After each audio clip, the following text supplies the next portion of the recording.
Ese era mi abuelo, Luis Marín, al que yo no conocí.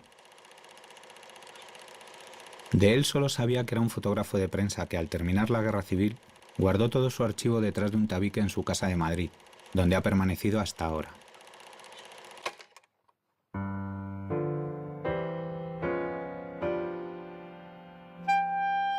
Antes de ese silencio, mi abuelo había retratado el Madrid en ebullición de los años 20 y 30.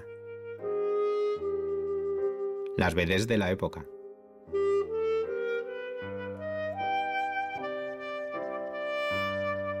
La Gran Vía en construcción.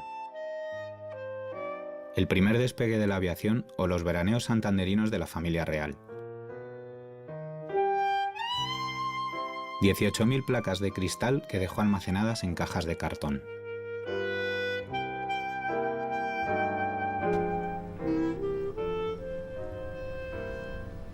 ¿Por qué mi abuelo dejó de hacer fotos al terminar la guerra? ¿Por qué guardó celosamente el archivo en su casa? Al investigar ahora su trayectoria, trato también de saber qué fue de su grupo de amigos y colegas, conocidos en su día como los héroes del reportaje gráfico. José Díaz Casariego, José y Pepe Campúa y el más célebre, Alfonso.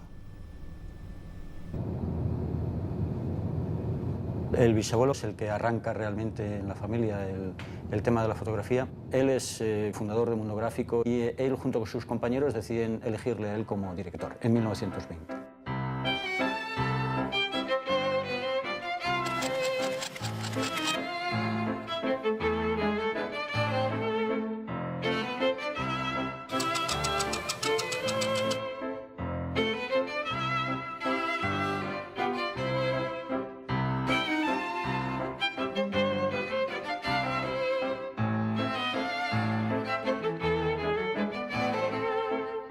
A pie o en automóvil, agarrados al tope del tranvía o subidos a lo alto de una farola. A la vera del criminal patibulario. Junto al jefe del gobierno en la ceremonia oficial. En el palacio o en la buhardilla. Donde se reúne la gente para llorar o para reír. Allí está el fotógrafo dispuesto a dejar grabado en la placa el momento más emocionante, el más peligroso o el más risueño.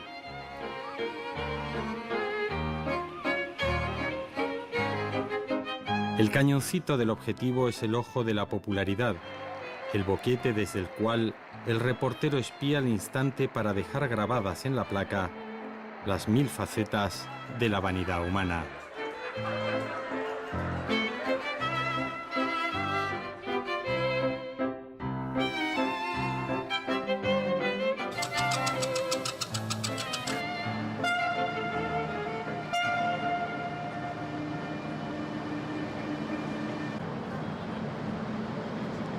Yo creo que se le conocía exclusivamente a Alfonso padre y Alfonso hijo, nada más que como retratista, pero no se les conoce con la faceta de reporter gráfico. Y yo creo que casi es, si es importante las de retratistas, yo creo que es más quizá la de reporter gráfico. Y sobre todo en la Guerra Civil.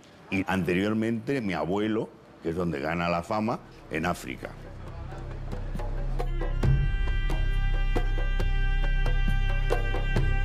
Alfonso y José de María, su verdadera fama viene de las guerras de Marruecos de 1909. Y sus hijos, Alfonsito y Pepito, también salen juntos y juntos van a África.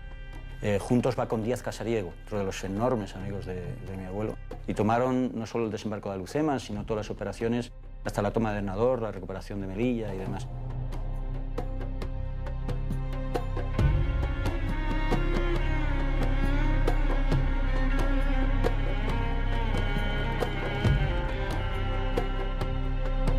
El ver realmente los soldados muertos y demás motivó y hizo que se diera cuenta la prensa de la época de la importancia de tener las imágenes junto con las noticias. Esta cámara que tenéis aquí es la cámara con la que se fotografiaron en el año 1909, creo que fue, el desastre del Barranco del Lobo. La técnica ya ayudaba, o sea, técnicamente es una buena cámara, pero realmente era difícil de manejar, son placas lo que lleva en la parte de atrás, ¿no?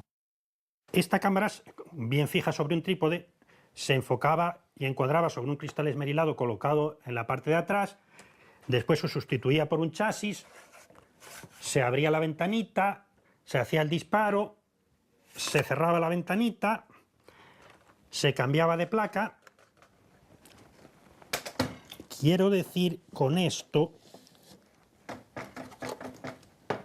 que no era muy rápido.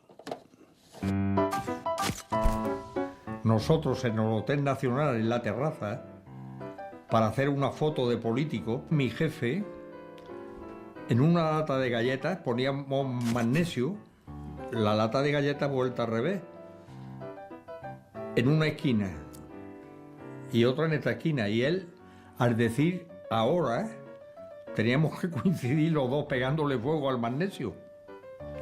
Y las latas de galletas salían volando por lo alto de los comensales.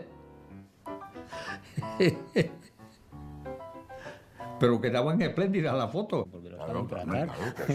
Porque le están dando el valor que tiene, ¿sabes? Rico. Claro. Y además tú, bueno, la suerte de tú has convivido más. A estudiarlo y En mis ratos libres, que tengo pocos, pero se ha convertido casi en mi pasión. Eran aventureros, iban juntos y competían por sacar la mejor imagen. Era una competencia muy sana, además, yo creo, porque yo nunca, en todos los artículos que he leído, nunca he encontrado un artículo de competencia de ninguna otra forma, al contrario. Es que yo creo que, al margen de las ideologías que tuvieron, lo más importante para ellos era ser un buen reportaje. O sea que, por lo tanto, aquí en este caso concreto, las ideologías, pues yo creo que huelga. Proclamación de la República en el año 1931. Es una generación muy importante que vive muchas vicisitudes. Hay grandes conmociones sociales y eso se va registrando porque además la prensa lo demanda. Es una gente que viene de cubrir las huelgas generales o la Semana Trágica de Asturias, que viene de cubrir las semanas de Barcelona con todos los movimientos anarquistas y todo el gangsterismo de la época. Es una gente que está muy bregada en su trabajo cotidiano.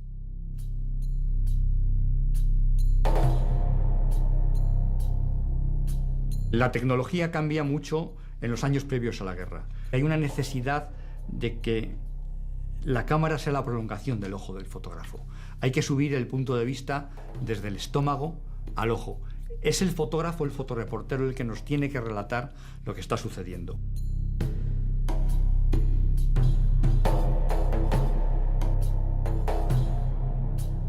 Cuando Leica introduce la Leica como cámara aprovechando el material cinematográfico de 35 milímetros, se produce la gran revolución.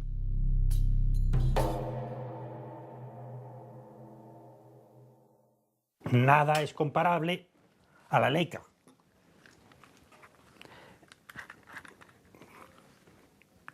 Que solo quería dar una vueltecita, disparar y que se podía llevar en el bolsillo.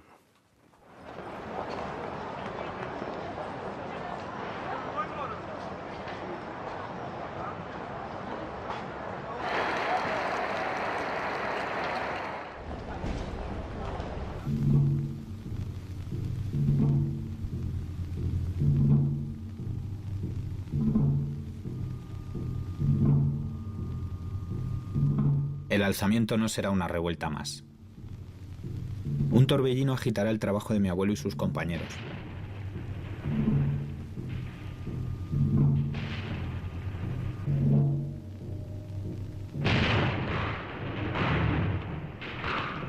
También cambia la forma de fotografiar. Hay que correr, no importa que esté borrosa. En sus fotos, el protagonismo lo tiene ahora la conmoción de la ciudad.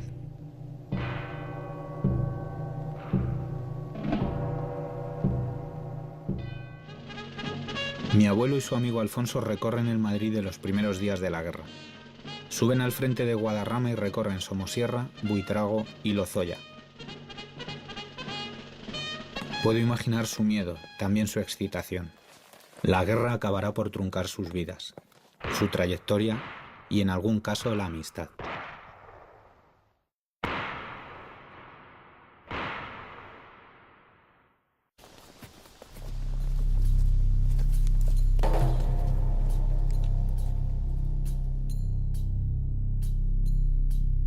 La guerra llega en el año 36. Al bisabuelo lo sacan de su casa en el mes de septiembre, milicianos del Frente Popular.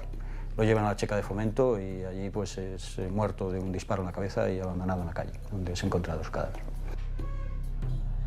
Su archivo es incendiado, es destruido, es expoliado en la calle, en la Gran Vía, que es donde lo tenían, y en el domicilio de Bárbara de Berganza 7. El abuelo es conducido a las dependencias del Ministerio de la Gobernación, en los sótanos de la Puerta del Sol, pero allí logra escapar. Él realmente seguía teniendo muchos amigos, logra escapar y como digo, no tiene elección. Él tiene que salir corriendo o morir y pasa al bando nacional.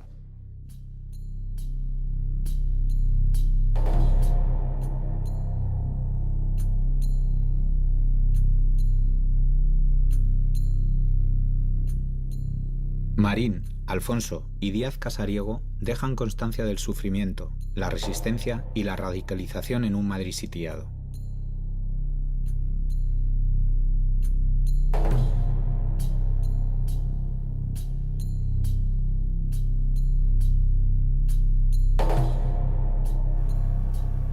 No sé si Luis Marín era republicano o no lo era. Viendo su archivo, lo que creo es que su afán era plasmar el momento, utilizando su arte y su instinto.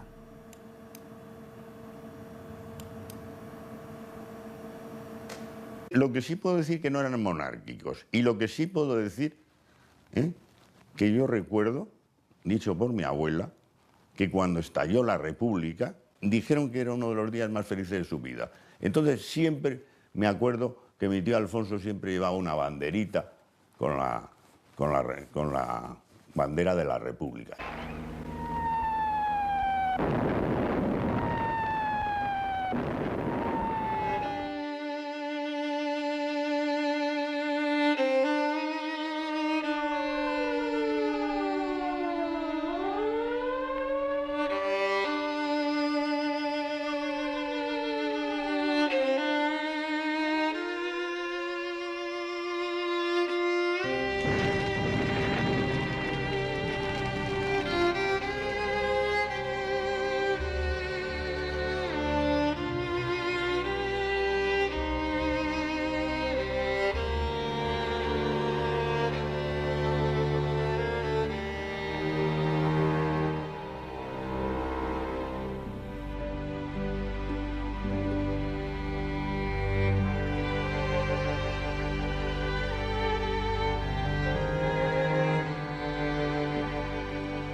...8 de mayo, 1937.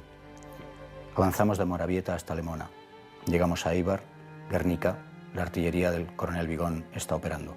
Es ya el día 3 de mayo de 1937. Estoy en el frente de Vizcaya.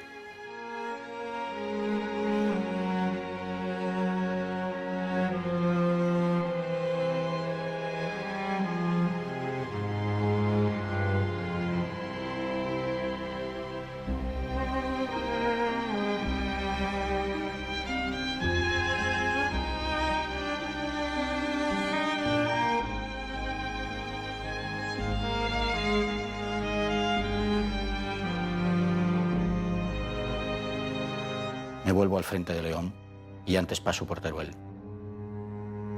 Allí tomo vistas de Teruel desde la carretera.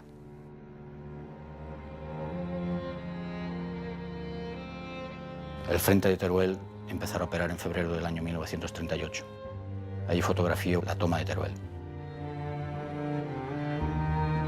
Marín también llega a Teruel, al Teruel vencido de los republicanos. Es el momento de la evacuación. Desde la carretera fotografía la huida de civiles y perdedores.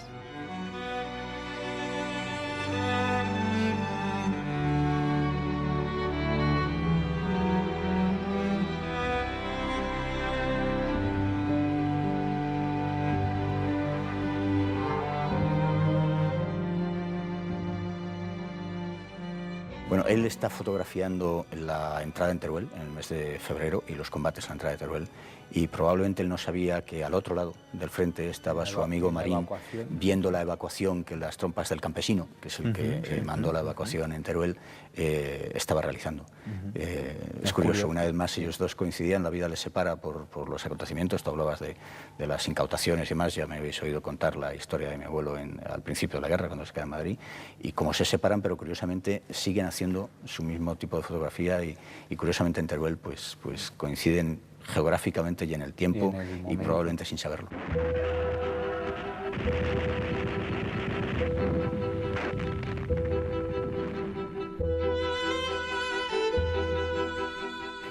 Bueno, aquí hay un ausente grande que es Pepe Díaz, que le llamaba a mi abuelo, Pepe Díaz Casariego. Y mi abuelo mantiene la relación con él, a pesar de que él sigue en Madrid y trabaja para la República. Y es una pena no tener a ningún descendiente aquí, que él, por lo que nos cuentan, no tiene, pero sí hubiera sido muy bonito ver a Díaz Casariego.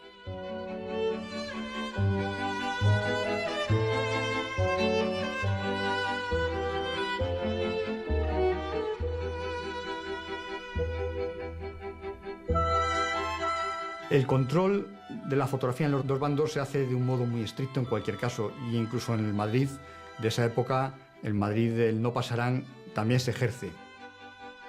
Depende un poco de los jefes militares, depende de la acción, depende de la capacidad del fotógrafo para moverse. Control hay en ambos casos. La verdad también sea dicha es que conocemos muchas más fotos y más fotógrafos del bando republicano, tal vez porque hubo un apoyo, un modo de mirar a la guerra desde ese lado, facilitando lo que era una propaganda de un modo mucho más claro, ¿no?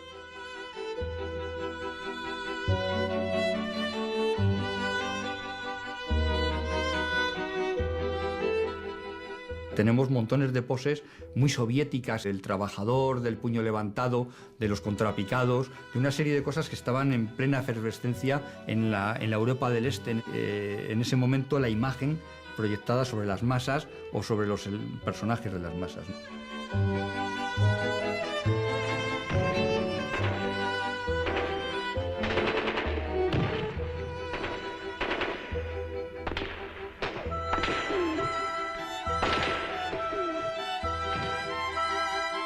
Hay realmente dos épocas en las condiciones en las que trabajaban los reporteros en la zona nacional, tal y como mi abuelo lo explicaba.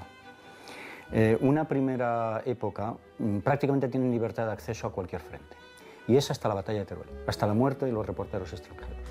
A partir de ahí se pone al cargo del control de los agentes de prensa y de los reporteros gráficos al teniente coronel Manuel Lambarri. Y entonces Manuel Lambarri, a partir de ese momento, controla mucho más el acceso a los frentes.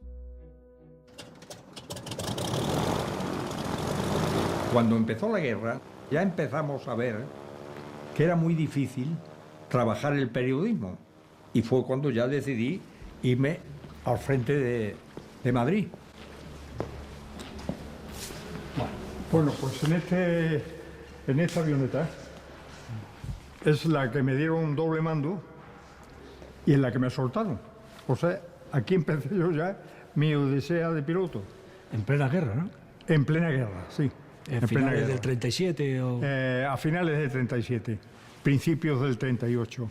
A Díaz Casariego es como si lo estuviera viendo, lo hemos visto con el pelo hacia atrás, un poco rubio, no mucho, castaño, muy bien, un hombre con presencia, muy educado y muy buen compañero. Él hacía bastante fotografía, era en lo que podía, porque en aquel tiempo, para volar en un tipo de avión de estos, había que hacer un documento, firmarlo, porque no respondía a la aviación de lo que pudiera pasar. Y era difícil, había que estar muy metido en el periodismo de aquella época, que Díaz Casariego lo estaba, y por eso estoy por asegurar que él volaría en este tipo de avión.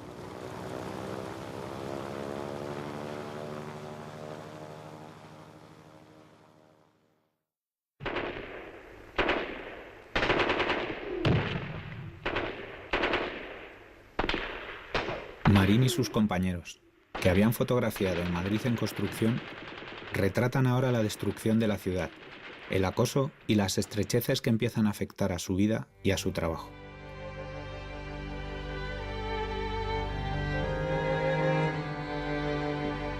Cada vez hacen menos fotos. La calidad se resiente, pero el testimonio sigue siendo estremecedor.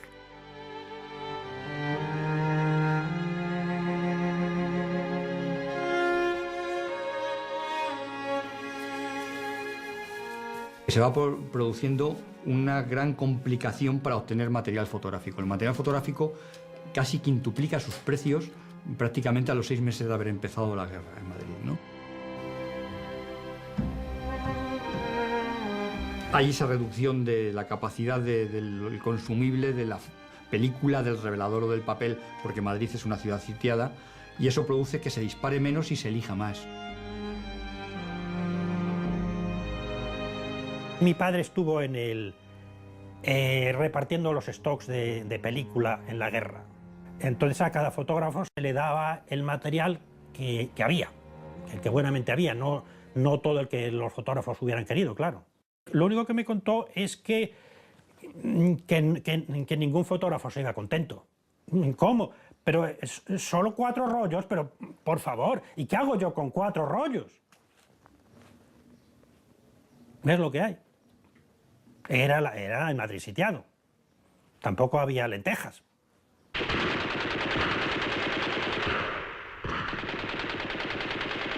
Madrid está a punto de caer y estamos en el mes de marzo de 1939. La guerra está a punto de terminar.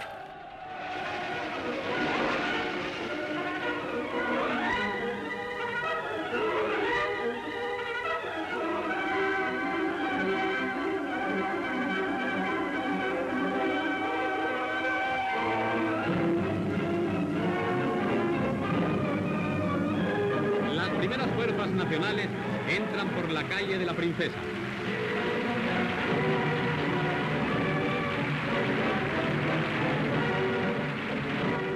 Fotografió Madrid. La guerra ha terminado.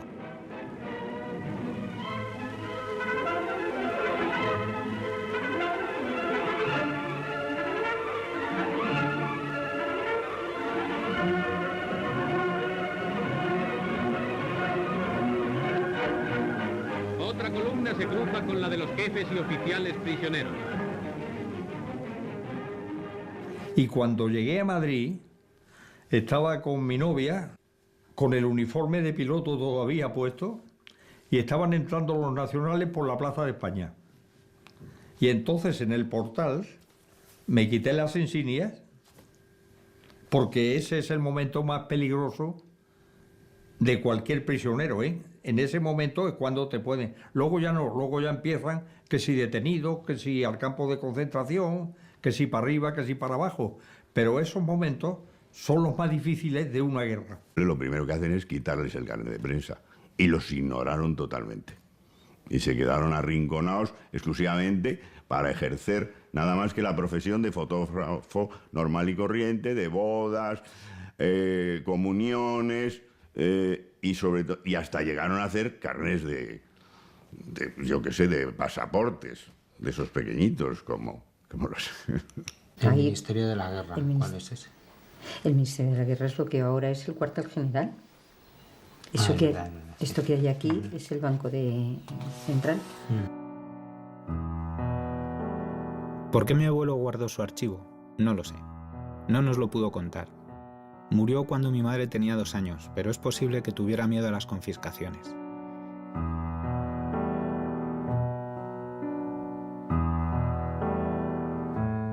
Mi abuela terminó por guardarlo detrás de un tabique de la pared de su casa. Hace unos años, antes de que la polilla acabara con él, decidimos donarlo a la Fundación Pablo Iglesias.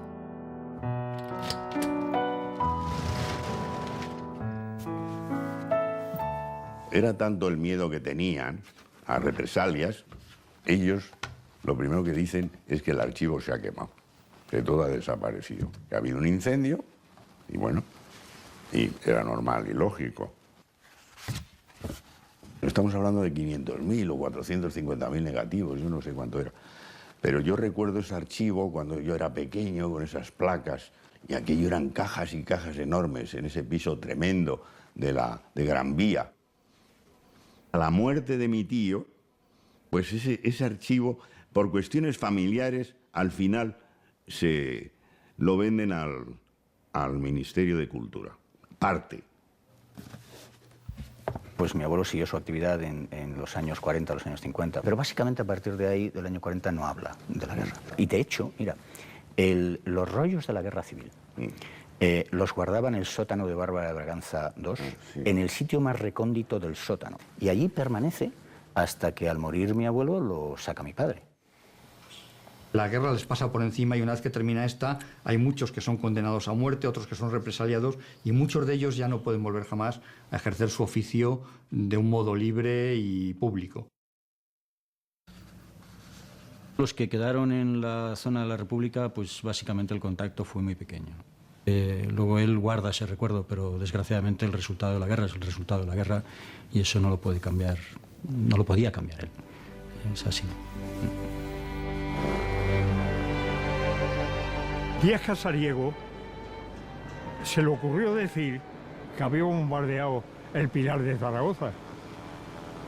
Y naturalmente eso, al perder la guerra, le costó pues que le salió pena de muerte, ¿eh? Pero como conocía personalmente a Franco, de puño y letra suyo, porque lo conoció en la guerra de África, como tuvo de corresponsal allí, de puño y letra de Franco tenía el perdón, pero no le dejaron trabajar en el periodismo gráfico ya.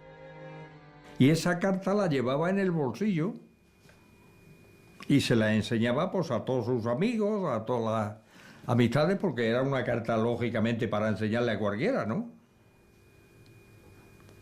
Franco lo tuteaba, le decía, te quito la pena de muerte, pero no digas que vas bombardeado. Bueno, pues esto es, y ya perdí contacto con él.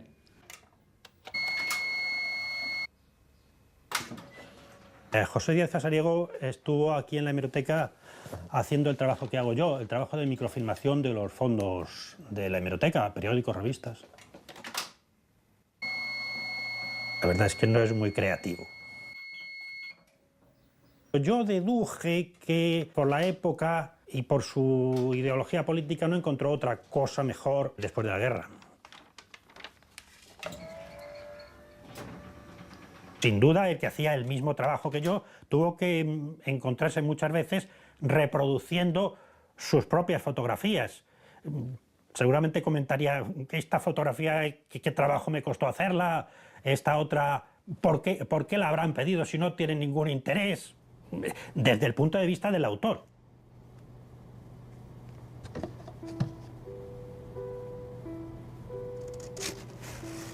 Dejó algún libro y sobre todo un montón de placas de cristal que han permanecido un poco olvidadas. Puede que fueran las únicas que pudo salvarse. Las he examinado, algunas están en mejores condiciones que otras. Seguramente algunas fueron encargos de periódicos de la noticia del día y Díaz Casariego las hizo, las reveló. Al no estar bien lavadas, se han conservado mal.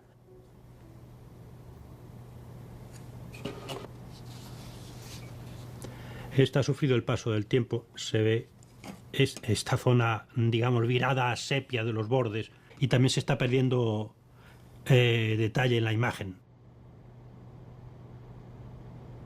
Hay fotografías, reportajes, desfiles, algún entierro, muchas fotos de actos municipales y algunas vistas de Madrid. Lo más curioso es las pruebas del submarino en la casa de campo. Hay unas que creo reconocer el famoso mitin de Azaña en la Plaza de Toros. Es posible que si estas placas no las hubiera visto yo, las hubiera visto alguien de otra generación, no lo hubiera reconocido o hubiera pensado que era algo inutilizable completamente y hubieran ido a un contenedor. Él las dejó en los años 50 y yo las traje aquí en el año 82. Esos archivos están empezando a ser valorados auténticamente ahora. Es decir, creo que ahora se está volviendo a mirar hacia ellos y es el momento además de rescatarlos, de estudiarlos y de ponerlos en valor para el común de la gente. Estas imágenes, decía yo antes, que son patrimonio de todos y como tal las tenemos que conservar. En España parece ser que el único reporter gráfico que ha habido ha sido Capa. Y entonces los han querido silenciar, pero fue tal el miedo que silenciaban a los del bando franquista como a los del bando republicano, como si no hubiese habido reportes gráficos durante la Guerra Civil. Esta generación está marcada por el corte del 39 y están sometidos a un diálogo entre la creación y la ideología. Los que en el 39 fueron silenciados nos han sido hurtados, ¿no? Pero aquellos que han sido silenciados después del 75, pues también nos han sido hurtados. O sea, a mí pienso que hay que recuperarlos a todos. O sea, son fundamentales para entender quiénes somos. En el retiro. Estas fueron las últimas fotografías de mi padre. Se encerró en sí mismo. Volvió a un trabajo de funcionario en el Ministerio de Agricultura. Murió en 1944 tras una operación de estómago.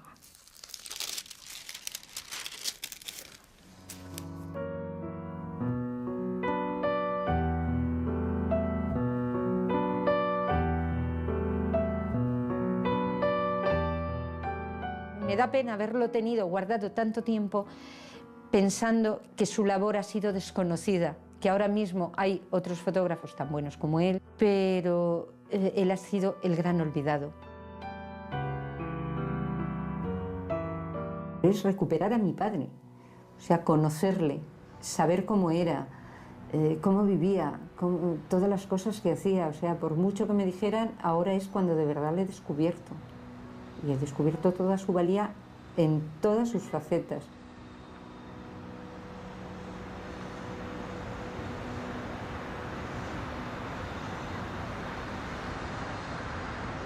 ¿Qué pasó? Bueno, más. No se ha traído el gran angular a estos fotógrafos de hoy en día. Si estuvieran nuestros abuelos. Si estuviera aquí el abuelo diría, pero bueno, vamos a ver. Estas indicaciones, la última foto. ¿Las estás haciendo ya? Claro que sí, Juan. No me digas. Eso es trampa. Pues no están saliendo más, salís los 3 minutos. Sí. Pues entonces hace milagros. Por mi parte. Sí.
En 1990 llega a mis manos en una compra junto con una cámara fotográfica un conjunto de negativos de paso universal que nos dimos cuenta al poco tiempo que pertenecían a la Guerra Civil Española.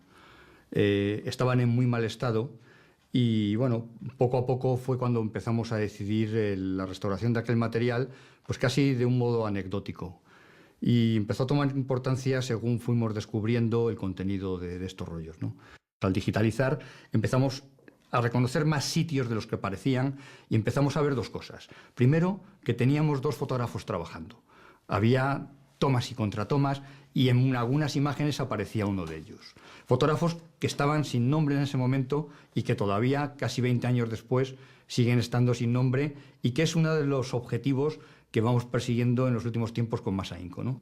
Esta gente trabajaba además dentro de una organización muy clara y sus fotos tienen un objetivo que era la propaganda. Y trabajaban además dentro del sindicato de fotógrafos de UGT. Eso les da una capacidad de movimiento muy grande por todo lo que es el frente y la retaguardia y al mismo tiempo está objetivizando de algún modo las razones por las que ellos fotografían. Fotografían fundamentalmente a las brigadas que pertenecen al sindicato, fotografían fundamentalmente ese esfuerzo de guerra que hay desde la fabricación y el mantenimiento de vehículos especiales, vehículos blindados o municiones, y fotografían ese pequeño mundo de la gente que previamente se conocía ya antes de la guerra. Solamente hay 10 que fueran publicadas durante la guerra o en momentos muy cercanos. 2 de ellas están publicadas en el boletín de UGT que se editaba en Valencia y que son fotografías de destrucción. Las otras 8 restantes son postales, postales de propaganda política, de las que usaban los soldados para escribir desde el frente a las familias, y además van todas compuestas con lemas acerca de la victoria sobre el esfuerzo de guerra para aumentar la moral de las tropas.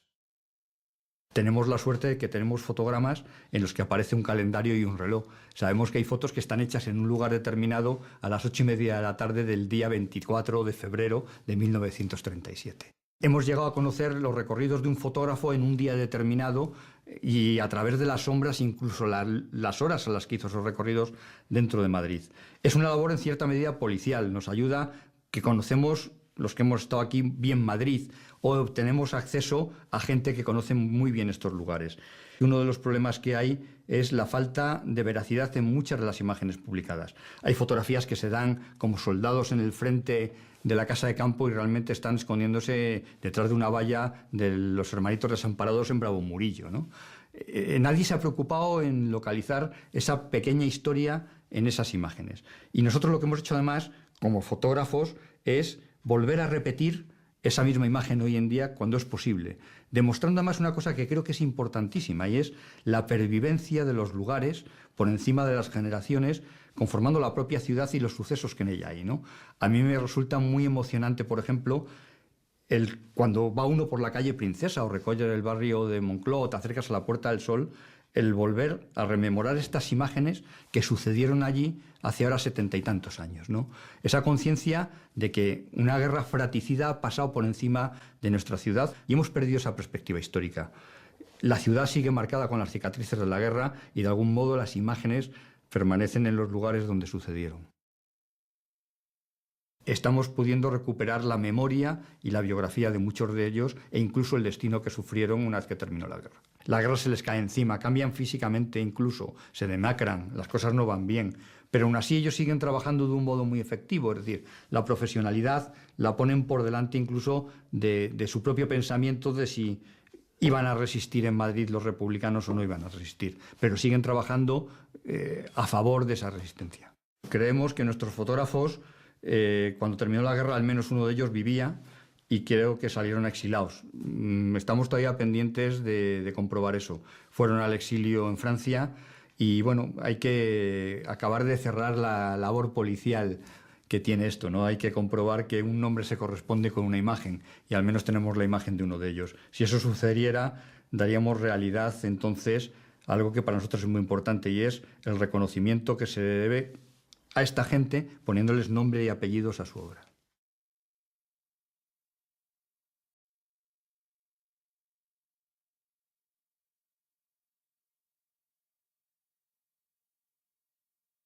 En España existen varias revistas importantes, entre ellas está La Esfera, Estampa y Mundo Gráfico. Tanto Estampa como Mundo Gráfico son un poco los aglutinantes donde estos autores de los que estamos hablando trabajan juntos, muy posiblemente porque Campúa, bien situado con las distintas editoriales en aquella época, logra introducir a sus amigos. Son de prensa, pero también de estudio, de reportaje, son fotógrafos de género, son fotógrafos de actualidad, ¿no? Es decir, que ellos están inventando el género y provienen de otros ámbitos y como tales pues desarrollan una obra muy vasta y muy amplia que toca muchas cosas. Es decir, no va a ser hasta después de Capa que existe el fotógrafo de guerra, ¿no? En el que los reporteros van a los conflictos y hay una agencia que recoge su trabajo.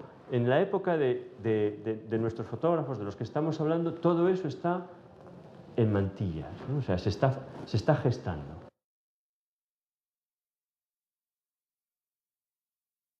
Que casi todos empiezan a trabajar con la cámara de 35 milímetros precisamente durante la Guerra Civil, no antes, no durante el periodo de la República, que siguen utilizando pues las Hermanox o las Graflex o lo que utilizaban. Y en la evolución de la cámara de placas, en que inicialmente cargaba una sola placa en un chasis lento, hasta que se van haciendo cargadores de hasta 12 placas y que hacen clac, clac, clac, clac, ¿no? Y que fotografían bastante rápido. Lo que pasa es que inicialmente estas cámaras no tienen ni telémetro, con lo cual la manera de fotografiar es pensar, esta persona está a 2,50 metros, la colocas a 2,50 metros y disparas, porque no había... O sea, los primeros modelos de Graflex, creo, que tienen un alambre, ¿no? Que hace así, que es por donde encuadras más o menos, pero te la colocas más o menos la cámara así y puedes fotografiar. Los fotógrafos de prensa de la época, ninguno, o sea, este grupo, no es consciente de que sus imágenes vayan a ser utilizadas más que una vez. Tienen una utilización, o sea, un meeting de hazaña se da hoy en Murcia, en Cartagena, en Valencia. Y mañana va a estar en Barcelona. Si la foto de Valencia no se publica, esa placa no tiene ninguna utilidad. Con lo cual, ni el revelado, ni el fijado, ni los lavados de las placas están en función de la continuidad y la conservación de las imágenes. Ellos no están trabajando para eso, ¿no? Están trabajando para que salga hoy en la prensa. Son unos tipos que llevan muchos años. Para el año 36... llevan por lo menos 36 años de profesión de laboratorio. O sea, no es un problema de mal revelado.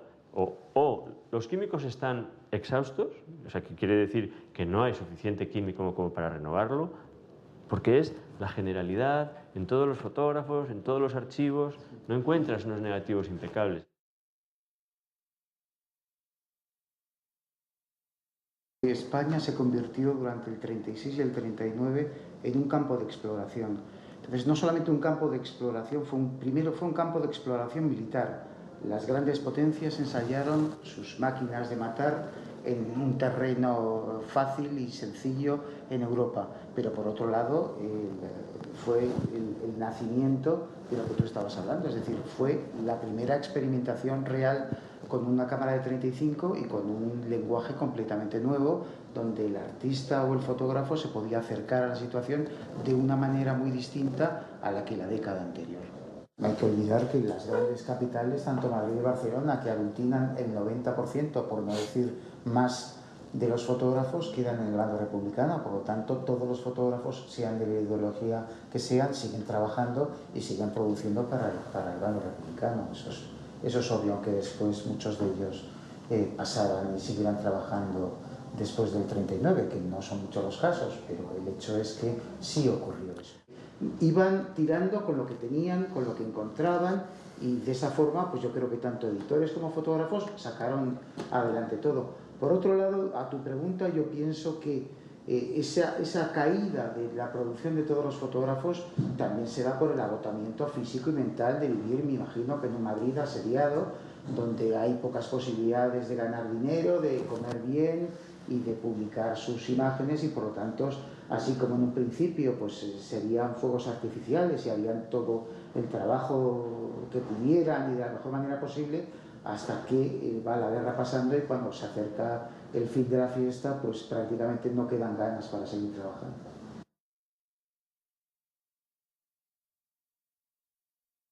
Cuando hablamos de este grupo de fotógrafos, son, primero, los fotógrafos que son el puente entre el 19 y la modernidad. Y son, aparte de nuestros clásicos, son nuestros modernos. En cualquier otro ámbito de la cultura sería impensable que nuestros modernos hubieran desaparecido.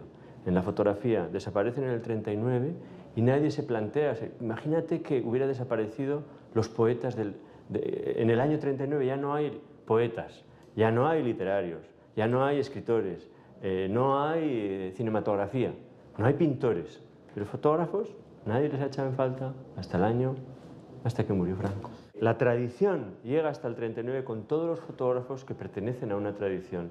La tradición se corta en el 39, se refundan todos los periódicos y aquel que entra a trabajar en un periódico tiene que entrar por unas características que no es la principal que pertenezca a una tradición, sino que se ajuste a unos principios que no tienen nada que ver ni con el oficio de fotógrafo, ni con la visión, ni con lo que ellos son. Eso es lo que ocurre, no es que haya más o menos, quedó cortado.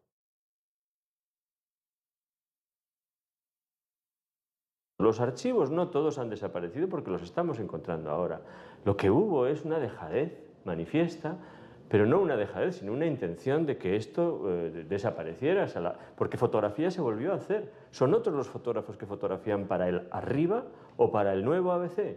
Y yo, lamentablemente, creo que se tarda mucho en recuperar y la recuperación se ha hecho fuera de los medios. O sea, han sido generaciones, esto es una apreciación puramente personal, pero es una generación de fotógrafos que no han trabajado para los medios los que han recuperado el pulso de la fotografía española.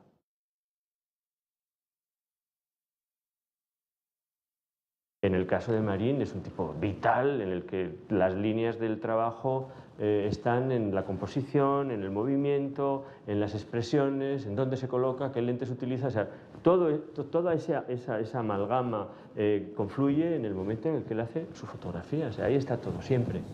Cuando le llega la cámara de 35 milímetros a Marín, yo creo que es como la herramienta que aúna las posibilidades de frescura de las cámaras estereoscópicas de lente fija y foco en las 4 esquinas y las posibilidades plásticas del desenfoque y de la cámara de fuelle. Agilidad, rapidez, en fin, que cuando llega yo creo que de una manera natural, aparte porque están utilizándolas en la guerra civil y tienen que correr de un lado a otro. Ya no es tiempo para cámara de placas, ¿no? Ya no es tiempo para grandes escenarios, como han estado fotografiando en las grandes manifestaciones, ¿no? Ahora los personajes son más anónimos, corren detrás de unos, las fotos aparecen fotos movidas, se permiten libertades también por cómo han avanzado los medios de impresión, que antes eran imposibles, fotografías con grano, se imprime ya casi siempre de papel.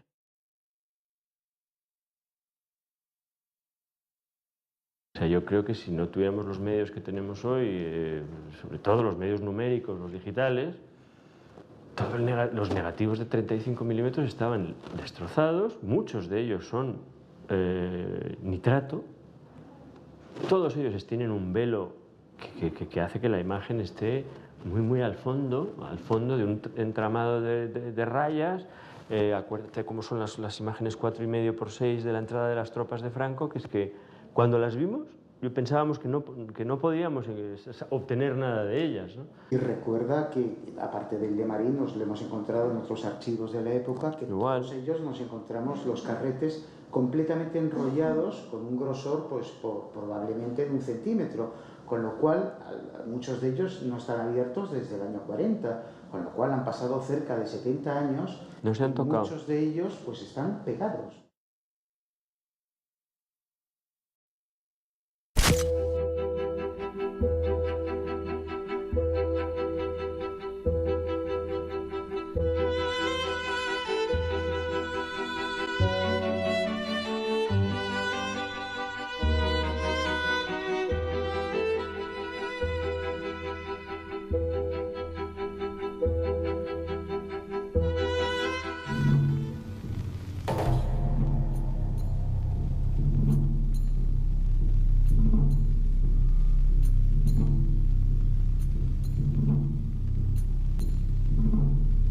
Es el fotógrafo, el fotoreportero, el que nos tiene que relatar lo que está sucediendo. Hay una necesidad de que la cámara sea la prolongación del ojo del fotógrafo. Hay que subir el punto de vista desde el estómago al ojo. También cambia la forma de fotografiar. Hay que correr, no importa que esté borrosa. En sus fotos, el protagonismo lo tiene ahora la conmoción de la ciudad. Marín y sus compañeros, que habían fotografiado el Madrid en construcción, retratan ahora la destrucción de la ciudad, el acoso y las estrecheces que empiezan a afectar a su vida y a su trabajo.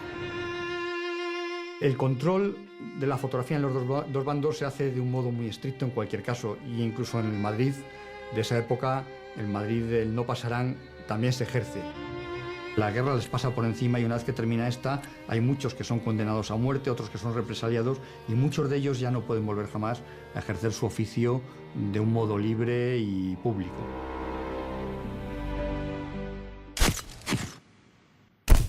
Estas imágenes son patrimonio de todos y como tal las tenemos que conservar.